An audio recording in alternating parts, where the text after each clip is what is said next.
এই করিস না, এই করিস না। চালাই দরকার সেট করে নেন। না এবার ঠিক আছে। তো আমরা হলো 150 শতক জমি কিনছি বুঝছেন। হ্যাঁ। ওই জমিতে ধরুন কিছু হয় না, ওই জমিতে যে ঘাস হয়ে থাকে না, ওই ঘাস আর কি ওই জমি থেকে কিছু লাগায়ও না। আবার ওই জমি হলো ভাই বোন অনেকদের শরিকদের অনেকে, আচ্ছা। এবার কেউ কিছু করে না, এই জন্য পুরো ইয়ে হয়েছে। এখন আমরা মোটে আপনার হলো কত করে 10,000 টাকা করে শতক কিনছি। 10,000 টাকা? হ্যাঁ, 10,000 টাকা করে শতক। এটা কত বছর আগে? এই 2 বছর আগে। ও আচ্ছা। 150 শতক জমি, ঠিক আছে। 150 শতক মানে প্রায় তাও 15 লাখ টাকা। হ্যাঁ। এখন আমি খালি চিন্তা করি ওর পাশে যদি আরো 100 শতক জমি কিনি তাহলে কত হবে? 250 শতক।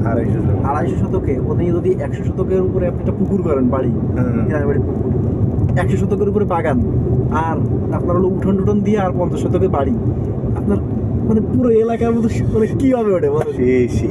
পুরো একটা এলাকা হয়ে তাই না?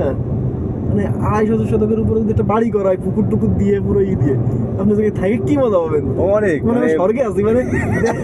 দেশের এত শান্তি তো আর কোনো জায়গায় হবে না এরকম। না, বাগানের বাড়ি করে রাখতে হলে এরকম একটা গাছ মাছ লাগে সুন্দর করে মনে করেন যে এটা বললাম না যে 100 শতকে থাকবে বিভিন্ন ফল ফলের গাছ, এসব গাছ সেসব গাছ, আর 50 শতক বাড়ি তো বিল্ডিং যেটুকু থাকে ঘরে, বিল্ডিং তো মূলত হয়